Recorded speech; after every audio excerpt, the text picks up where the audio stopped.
أصدق الكلام كتاب الله وأحسن الهدي هدي محمد صلى الله عليه وسلم وشر الأمور محدثاتها وإن كل محدثة بدعة وكل بدعة ضلالة وكل ضلالة في النار. فقد قال الله سبحانه وتعالى بعد فأعوذ بالله السميع العليم من الشيطان الرجيم من حمزه ونفخه ونفسه. بسم الله الرحمن الرحيم. إنا أعطيناك الكوثر فصل لربك وانحر إن شأنك هو الأبتر. رب اشرح لي صدري ويسر لي أمري واحلل عقدة من لساني يفقهوا قولي. قابل عزت واجب الاحترام معزز سامعین و حضرات، وقت کی بہت قلتیں اور گرمی کی بھی شدتیں اور اس کے ساتھ ساتھ ایک بڑے فریضے کو سر انجام دینا ہے، اور ویسے بھی عید کا خطبہ مختصر ہوتا ہے. چند اسباق کسی سیرت سے میرے اور آپ سب کے سامنے اللہ کی توفیق سے بیان کروں گا. دعا کروں گا کہ اللہ تعالیٰ مجھے بھی اور آپ سب کو اسی پر عمل کی توفیق عطا فرمائے. آج کا دن بڑی فضیلت کا دن ہے، یہ معمولی دن نہیں ہے، یہ ایک بڑی یاد ہے. اور اس دن سے ایک بڑا سبق ملتا ہے،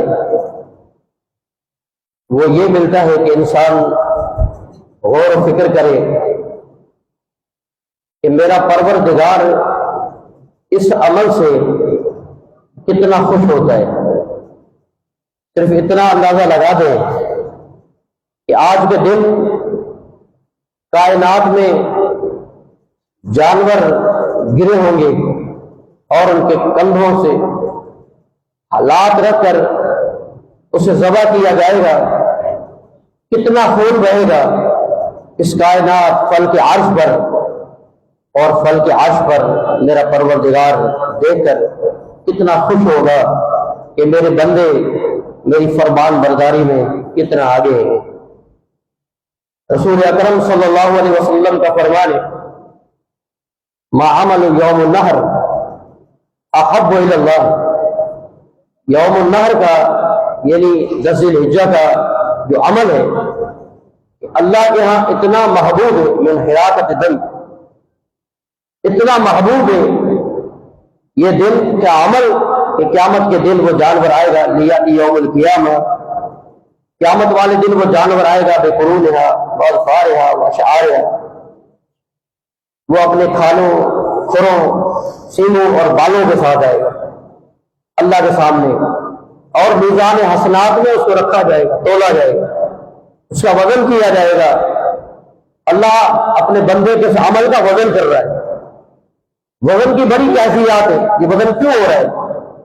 اس میں اخلاص دیکھا جا رہا ہے، عقیدہ پرکھا جا رہا ہے، اور اس کے ساتھ ساتھ اللہ کے لیے کیا وہ عمل چیک کیا جا رہا ہے.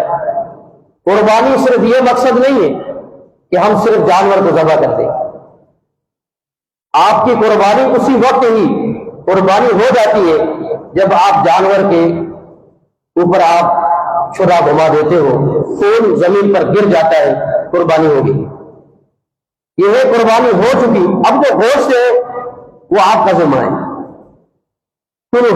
الحج بالحج، اس کو ایک حج سے دوسرے حج تک کھاتے رہو. پھر فضیلت بیان کی گئی ہے مفسرین نے، اسلاف نے، سلف صالحین نے. اس کے 3 حصے کرو. ایک حصہ اپنے بچوں کے لیے، گھر کے لیے رکھو، ایک رشتہ داروں کے لیے، اور ایک حصہ غربا اور مساکین میں آپ دے دو، ادا ہو جائے گا. یہ ایک الگ بات ہے. مگر آپ پورا جانور بھی رکھ سکتے، ایک حج سے دوسرے حج تک کھاؤ، یعنی اختیار آپ کو دیا گیا. مگر اللہ کے جو قربانی کی قبولیت ہے وہ یہ ہے کہ آپ نے اس کے گردن پر چھرا گھما دیا، قربانی ہوگی. یہ ہے اثار، یہ ہے جذبہ. اللہ اس جذبے کو دیکھ رہے ہیں. اب ابراہیم علیہ السلام کی جو سیرت ہے، سنت آبی کو ابراہیم، تو آپ فرماتے ہیں یہ آپ کے باپ ابراہیم کی سنت ہے، تو سنت ابراہیم کو ہم دیکھیں گے تو زندگی کے بڑے پہلو نظر آتے ہیں، بڑے اسباق نظر آتے ہیں کہ اللہ نے کیسے پسند فرمایا، یہاں کیسے پہنچے، اور یہ قربانی باقی کیسے رہی۔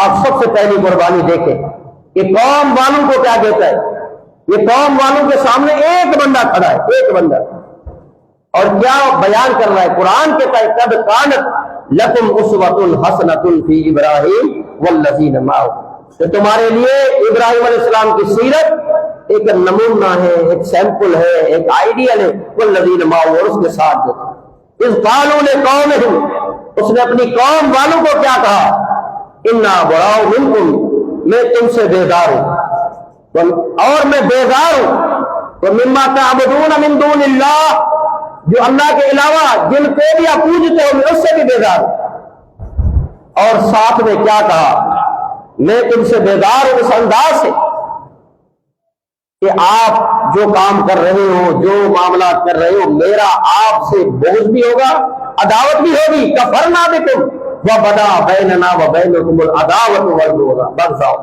آپ کے لیے بغاوت بھی کروں گا اور لڑتا رہوں گا، اور میرا بغض بھی آپ کے ساتھ ہوگا، کب تک، ابدا، ہمیشہ، حتی تؤمنوا باللہ وحدہ، جب تک تم ایک اللہ پر ایمان نہ لے آؤ۔ سب سے بڑی بات توحید کی تھی، عقیدہ توحید کے لیے ابراہیم علیہ السلام نے اپنی جان کو پیش کر دیا، معبودانہ نے باطل کے سامنے کھڑے ہو گئے، امت قرار دیے گئے، اللہ نے اس کو امت قرار دیا۔ اور یاد رکھیں سب سے قیمتی اور محبوب چیز جو ہوتی ہے انسان کو، اپنی جان ہے، اپنی جان پیش کر دی، آگ میں ڈالے گئے، پوری سیرت کو آپ پڑھیں، آگ میں ڈالے گئے، یہ الگ بات ہے کہ اللہ رب العالمین نے اس آگ کو گلشن گلزار بنا دیا، اللہ کا محبوب تھا، یہ الگ بات ہے، مگر جان کی پرواہ نہیں کی، اور بادشاہ کے سامنے کھڑا ہو گیا، قوم والوں کے سامنے کھڑا ہو گیا، پھر بالآخر کیا ہوا، قوم والوں نے، اس بادشاہ نے جلا وطنی مجھ پر مجبور کیا، اور وہ جلا وطن ہو کر ہجرت کر کے اپنے وطن کو، علاقے کو، قوم کو اور اپنے گھر والوں کو سب کو چھوڑ کر نکلا ہوا ابراہیم علیہ السلام۔ ضرورت پڑ جائے تو علاقہ چھوڑ دے، مگر اللہ کی توحید کو نہیں چھوڑنا، اس عقیدے کو نہیں چھوڑنا، اس نظریے کو نہیں چھوڑنا، یہ قربانی ہے، اور اس کے لیے جان چلی جائے، جان کی پرواہ نہیں کرنا، یہ قربانی ہے۔ اور تیسرا بڑا پہلو یہ کہ اللہ سے دعا مانگنی ہے تو اپنی ضروریت کے لیے دعا مانگنی ہے۔ کیا دعا مانگ رہے تھے، رب ہب لی من الصالحین، اللہ مجھے بیٹا دے تو صالح دینا، نیک دینا۔ اللہ تعالیٰ نے کہا، ہم نے دعا کو قبول کر لیا، فبشرناہ بغلام حلیم، بڑے بردبار بیٹے کی ہم نے خوشخبری سنا دی۔ اب بیٹے کی جو تربیت کر رہا ہے باپ، آپ اندازہ لگائیں، بیٹے ہمیں بھی ہیں، اولاد ہمیں بھی ہے، ہم کیا تربیت کرتے ہیں، ہماری کیا تربیت ہے۔ اور ابراہیم علیہ السلام کی سیرت سے نکلنے والا پہلو اور قربانی، یہ 4 3 2 جانوروں کو لے کر ان کے گردنوں پر چھریاں چلانے والے سوچیں کہ یہ بھی قربانی کا پہلو ہے کہ اپنی اولاد کو نیک اور صالح بنانے کے لیے اس کی اچھی تربیت کرو۔ اکرموا اولادکم واحسنوا آدابہم ان اولادکم فدیۃ الیکم، یہ اللہ کی طرف سے فدیہ ہے، نعمت ہے اولاد، یہ تقدیس نعمت جو اللہ نے دی ہے، اس کے بارے میں سوال ہوگا، اللہ پوچھے گا۔ تو بیٹے کی کس انداز سے تربیت ہو رہی ہے، اور تربیت ہوتے ہوتے اب بیٹا بلوغت کو پہنچا، فلما بلغ معہ السعی، بلوغت کو، جب باپ کھیلتا ہو بیٹے کے ساتھ، باپ اس سے پیار و محبت کرتا ہو، باپ کے ساتھ چل کر باہر جائے، گھر آئے، اس کنڈیشن میں بیٹا ہے، اب اس انداز میں بول بھی سکتا ہے، اب سمجھتا بھی ہے، اس انداز میں بیٹا ہے۔ اب یہی بات ہے کہ اس عین سی وقت حکم آ گیا، خواب آ گیا، جب اس بیٹے کی قربانی کرنی ہے۔ اب جان سے بڑی بات کیا ہے، اپنی اولاد کی جان محبوب ہوتی ہے۔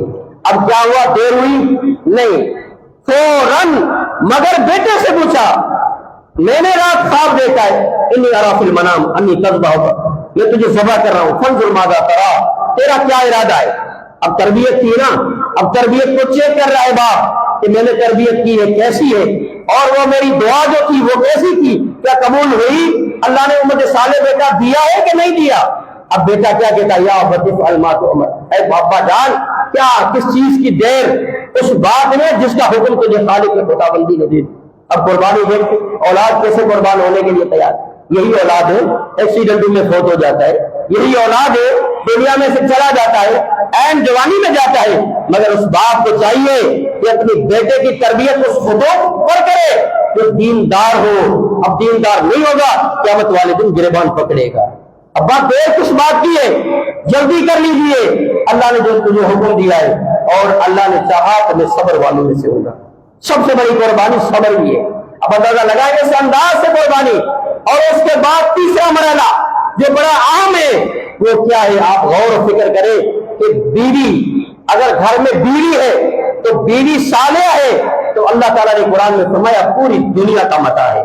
ابراہیم علیہ السلام کا گھر دیکھیں، بیٹا، بیٹے کے بعد اب بیوی کیا کہتی ہے؟ جب اس بیٹے کو جو چھوٹا ہے ابھی پیدا ہوا ہے، اب دودھ پینے والا ہے، جب وادی زی زرع سنسان میں چھوڑا ہے، بیوی سے بیوی کیا کہتی ہے؟ کس مقصد کے لیے لے کر آئے اور کیوں چھوڑ کر جا رہے ہو؟ مرضی سے چھوڑ کر جا رہے ہو یا خالق خداوندی کا حکم ہے؟ صرف اشارہ ہوتا ہے، پلٹ کر نہیں دیکھتا۔ پلٹ کر دیکھوں گا ہو سکتا ہے دل انسان ہوں، میرے دل میں ان کے لیے رحم نہ آ جائے۔ جی ذرا سنسان وادی ہے، آج بیوی کہتی ہے بنگلہ ہونا چاہیے، مال ہونا چاہیے، گھر میں یہ آسائشیں ہونی چاہیے، یہ چیزیں مجھے ملیں گی تو تیرے ساتھ میری زندگی چل سکتی ہے، ورنہ میں اللہ حافظ کہوں گی، شوہر مجھے دوسرا مل جائے گا۔ آج اس بیوی کو دیکھے کہ زی ذرا سنسان وادی میں تنہا اور اکیلی، جہاں جانور ہیں، درندے پرندے اور ایسی چیزیں، ایسی مخلوق جس سے ڈر ہو، ایک طرف جبل دوسری طرف پہاڑ، بیچ کا ایسا چاروں طرف پہاڑ ہے، بیچ والے سے وہ وادی کہا جاتا ہے، اس میں چھوڑ کر پلٹ کر نہیں دیکھتا، صرف ہاتھ سے اشارہ ہے۔ بیوی کو دیکھے، تربیت بیوی کی ہے، اس شوہر نے، اس خاوند نے، وہ بیوی کیا کہتی ہے؟ اذا لا یضیع اللہ ابدا، آپ چلے جائیں، جس کے آسرے اور سہارے پر مجھے چھوڑ کر جا رہے ہو وہ مجھے ضائع نہیں کرے گا، وہ مجھے ضائع نہیں کرے گا۔ قربانی دیکھے۔ اب کوئی شوہر اپنی بیوی کو ایسے کسی حکم پر، اللہ کا حکم آ جائے کوئی نہیں چھوڑے۔ آج بھی آپ پرکھ کر دیکھیں، اللہ تعالیٰ آزمائشیں دیتا ہے، امتحانات۔ وَإِذِ ابْتَلَىٰ إِبْرَاهِيمَ رَبَّهُ بِكَلِمَاتٍ، ابراہیم علیہ السلام کو ہم نے بہت سی باتوں میں آزمایا، بہت سی باتوں میں آزمایا، اور وہ ہر مرحلے میں کامیاب ہوتا چلا گیا، ہر مرحلے میں وہ قبول کرتا چلا گیا۔ قال اسلم، قال اسلمت لرب العالمین، قبول کرتا چلا گیا، اللہ کے ہاں سر خم تسلیم کرتا چلا گیا۔ اللہ نے کیا فرمایا؟ انی جاعلک للناس اماما، ہم نے اس کو امام بنا دیا۔ آپ اس کی ضروریت کو دیکھیں، ابراہیم علیہ السلام، اس کا بیٹا اسماعیل علیہ السلام، اور اس کا بھائی اسحاق علیہ السلام۔ باپ پیغمبر ہے، دو بیٹے پیغمبر ہیں، دو بیٹے پیغمبر، اسماعیل بھی پیغمبر اور اس کا بھائی اسحاق بھی پیغمبر، اور اسحاق کا بیٹا یعقوب پیغمبر، اور یعقوب علیہ السلام کا بیٹا یوسف علیہ السلام پیغمبر۔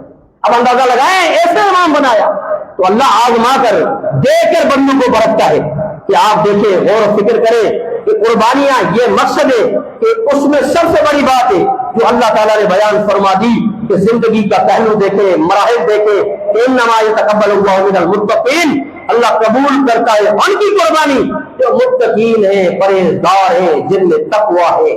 آپ اور مجھ میں تقویٰ نہیں ہوگی، اللہ قربانی کو قبول نہیں کرے گا، کیونکہ اللہ کے ہاں پہنچنے والی چیز میری اور آپ کی تقویٰ ہے، پرہیزگاری۔ ابراہیم علیہ السلام متقی تھے، پرہیزگار تھے، اللہ کے ہاں فرمان بردار تھے، اللہ کو ماننے والے تھے۔ اس ساری صورتیں اس قربانی میں جمع ہے، اور میرے پیغمبر صلی اللہ علیہ وآلہ وسلم نے اسی سیرت اور اسی سنت پر چل کر دکھایا۔ لقد کان لکم فی رسول اللہ اسوۃ حسنہ، میرے محمد مصطفیٰ صلی اللہ علیہ وسلم کی زندگی کیا ہے؟ نمونہ ہے، سیمپل ہے، آئیڈیا ہے، کس انداز سے اما عائشہ صدیقہ رضی اللہ تعالی عنہ کس انداز سے فرماتی ہے، اور سیدہ فاطمہ زہرا رضی اللہ تعالی عنہ کہتی ہے کہ 2 دن بھی جو کی روٹی ہم نے پیٹ بھر کے نہیں کھائی۔ کیا صبر تھا؟ کہیں طائف میں پتھر لگ رہے ہیں تو کہیں مسجد میں آ کر کوئی اونٹ کی اوٹلی اوپر رکھ رہا ہے، کوئی گریبان میں کپڑا ڈال کر آپ کو گھسیٹ رہا ہے، کوئی بندہ کسی انداز سے میرے پیغمبر کو آپ اندازہ لگائیں کیا کیا القاب دے رہا ہے، ساحر کہہ رہا ہے، مجنون کہہ رہا ہے۔ محبت کرنے والے نہیں، نفرتیں کرنے والے تھے، مگر اللہ رب العالمین نے مقام دیا، شان دیا، عزت دی اور اونچا مرتبہ اور رتبہ عطا فرما دیا۔ تو آج ہم بھی غور کریں، آج ہم بھی فکر کریں، ہماری زندگی بھی کسی انداز کی ہونی چاہیے۔ اس کو قربانی کہتے ہیں، صرف جانور کو ذبح کرنا قربانی، یہ تو ایک پہلو ہے، ایک پہلو ہے۔ زندگی پوری قربانیاں ہیں، قربانیاں ہیں۔ آپ عبادات کے حوالے سے آپ کے قدم مساجد کی طرف چلے، قربانیاں ہیں۔ آپ دین کی تعلیم اور تبلیغ، ابراہیم علیہ السلام نے کیسے تبلیغ کی، کس انداز سے تعلیم کے مراحل قائم کیے، لوگوں کو کس طرح ڈیروں سے نکال کر روشنی میں کھڑا کیا، یہ سارے پہلو ہیں۔ صرف ایک پہلو پر ہم ڈٹ کے نہ جائیں، ہر پہلو کو دیکھیں کہ میری زندگی کا ہر مقصد قل ان صلاتی و نسکی و محیای و مماتی للہ رب العالمین۔ یہ اخلاص جہاں تقویٰ ہے وہاں اخلاص بھی ہے، للہیت بھی ہے۔ اس میں یہ چیز آتی ہے، نبی صلی اللہ علیہ وسلم نے بھی دی ہے، ان صلاتی میری نماز و نسکی میری قربانی، محیای مماتی میرا جینا میرا مرنا، للہ رب العالمین، کس کے لیے؟ ایک اللہ کے لیے۔ وَيُؤْثِرُونَ عَلَىٰ أَنفُسِهِمْ وَلَوْ كَانَ بِهِمْ خَصَاصَةٌ، اپنے لیے ہر کوئی جیتا ہے، کبھی دوسروں کے لیے بھی جی کر دیتے ہو، دوسروں کے لیے بھی جیو، پتہ پڑے گا کہ دوسروں کے لیے بھی جینا ہے۔ دنیا میں غربا بھی ہے، مساکین بھی ہے، فقراء بھی ہے، تنگ دست بھی ہے، ان کو بھی دیکھیں، نظریں وہاں بھی اٹھائیں۔ قربانی اس چیز کا نام ہے۔ آج میرا فرج تو گوشت سے پر ہے، بھرا ہوا ہے، میں نے تو قربانی کر لی ہے، مگر میرے پڑوس میں کوئی ایسا تو نہیں جو دال کھا رہا ہو، جس کے گھر میں شاید وہ دال بھی نہ ہو، وہ اتنا غریب و فاقہ ہو، یہ گوشت میں بنا کر پکا کر یا ویسے بھی اس کے گھر تک پہنچا دوں۔ یہ قربانیاں ہیں۔ دوسروں کے لیے جینا، یہ قربانیاں ہیں۔ اور اس کے علاوہ مدارس کو قائم کرنا، یہ آپ کے نسل کی آبیاری ہے۔ ان مدارس سے نکلنے والے علماء جو جائیں گے دنیا کے اندر کیا کریں گے؟ توحید کا آیا ہوگا، سنت کا آیا ہوگا، توحید اور سنت کا پرچم لہرائے گا۔ آپ اور میں دنیا سے چلے جائیں گے، ہڈیاں بوسیدہ بن جائیں گی، ختم اور خاک ہو جائیں گے۔ یہ ادارے، یہ مدارس، یہ دین کے مراکز، یہ قائم اور دائم رہیں گے۔ ہمارے لیے سب سے بڑی قربانی اور یہ سب کا اعزاز رہے گا۔ آپ اپنی اولاد کو نیک بنائیں، صالح بنائیں، یہ ضروریت اس کی اولاد، اس کی اولاد، اس کی اولاد۔ آپ اور میں تو چلے گئے، مگر یہ ہماری اولاد نیک بنتی چلی جائے گی۔ او ولد صالح یدعو لہ، ان کی دعائیں، ان کی عبادات ہمارے لیے صدقہ بنتی جائے گی۔ اور یہ قربانیاں یہ تسلسل جاری اور ساری رہے گا۔ جس طرح یہ ابراہیم علیہ السلام کی سنت کا سلسلہ جاری ہے، اسی طرح ہمارے قربانیوں کے سلسلے جاری رہیں گے۔ یہ کوشش ہو، یہ کاوش ہو، یہ محنت ہو، یہ لگن ہو، تو انشاءاللہ تعالیٰ پھر اللہ تعالیٰ کیا دیکھتا ہے؟ لن ينال الله لحومها، لن ينال الله لحومها ولا دماؤها ولكن ينال التقوى منكم۔ اللہ تعالیٰ کے ہاں نہ گوشت پہنچا ہے، نہ وہ بہتا ہوا خون پہنچا ہے۔ اللہ نے جو تیری اور میری، اللہ نے ہم سب کی تقویٰ کو دیکھ لیا اور یہ قربانی قبول ہو گئی۔ تو انشاءاللہ تعالیٰ اسی انداز سے قربانیاں کیجئے، اسی انداز سے جانوروں کو ذبح کیجئے، انہی دعاؤں کے ساتھ کہ میرا چہرہ بھی اللہ کے لیے، میرا جینا مرنا بھی اللہ کے لیے، اور میرا سارا مال اولاد اللہ کے لیے، میں خود اللہ کا ہوں اور میری ہر چیز میرے اللہ کی ہے۔ اسی انداز سے جب زندگی بسر ہوگی تو انشاءاللہ تعالیٰ چھوٹا عمل بھی بڑا بن جائے گا، ہم کامیاب اور کامران بن جائیں گے۔ یہی چند پہلو تھے ابراہیم علیہ السلام کی سیرت کے کہ توحید، دعوت دین، علم اور اس کے ساتھ اولاد کی تربیت، تقویٰ اور اخلاص، للہیت، ان چیزوں کے ساتھ وابستہ ہو کر ہم زندگی بسر کریں تو انشاءاللہ ہم سب کی قربانیاں قبول ہوں گی۔ آخر میں آپ سب کو اس عید الاضحیٰ پر مبارکباد پیش کرتا ہوں۔ تقبل اللہ منا ومنکم وصالح الاعمال۔ اللہ رب العالمین آپ کی نیکیاں، آپ کے اعمال صالحہ قبول اور منظور فرمائے، اور انشاءاللہ تعالی ہر سال کی طرح اسی سال بھی قربانیوں کی جو کھالیں وہ ہمارا ادارہ الجامعۃ الاسلامیہ ہے، اس کے لیے آپ نے یقیناً کھال کی کوئی رقم کا اتنی بڑی رقم نہیں ہے، مگر یہ